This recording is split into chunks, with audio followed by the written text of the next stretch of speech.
I just saw a video entitled Paul Reed Smith Ends the Tonewood Debate. My question is, does he actually end the Tonewood debate? Does his argument make sense? And does he actually have any evidence? I found an argument in Germany when I was over there that I think sticks.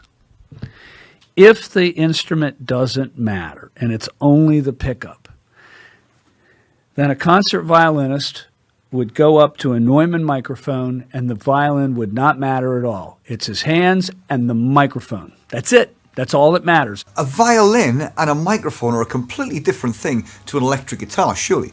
A violin, the wood itself, is making the sound. A violin is a wooden box that resonates to make a sound that a microphone will then pick up as sound waves. Just like an acoustic guitar. Big wooden box, and it's the wooden box that makes the sound. The strings just set it off and this vibrates. That's why this is so much louder than this. An electric guitar is such a different beast. In an electric guitar, you have a string vibrating and that string is sitting inside a magnetic field. All the pickup is doing is responding to changes in that magnetic field. Look up Faraday's laws of conduction. That is what is creating the sound in an electric guitar. That vibration of the string is being picked up in that magnetic field and changing it. It's nowhere near a piece of wood and a microphone. So in an electric guitar, you are not hearing a piece of wood, you are hearing changes to a magnetic field made by a piece of wire. That signal's then electronically amplified and put through anything you like. So as long as that string is being held firmly at either end by something pretty solid, really anything else other than the string and that magnetic field being moved, I really can't see how that's going to be a factor. He then goes on to talk about violin makers and taking violin makers to the timber yard to pick out some timber. Listen to this. Well, I took a couple of violin makers to my wood supplier once. And they went and knocked on every piece of wood in this entire area. And they were listening not for the note, but how long it rang. Mm-hmm. And at the end, the wood cutter jaw dropped.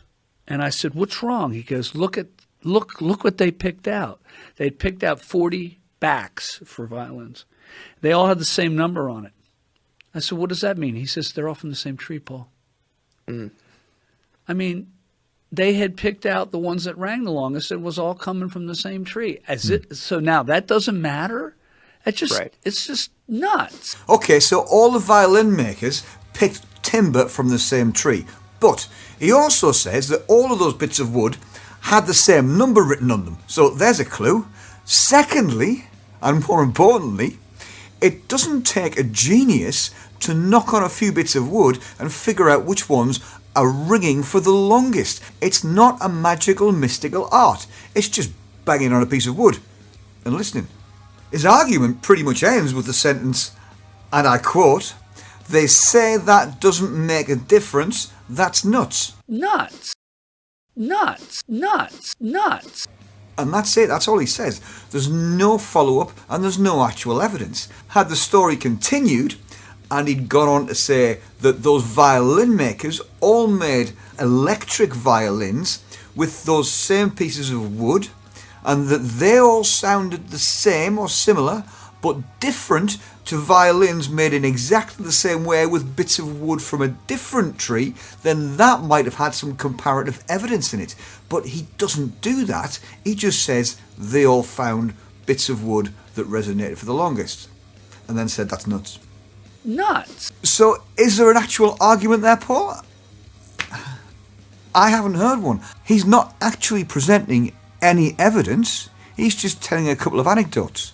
Then he's saying things like, "Oh, well, it must be nuts otherwise." But there's no evidence. There's no comparisons. There's nothing actually scientific about what he said.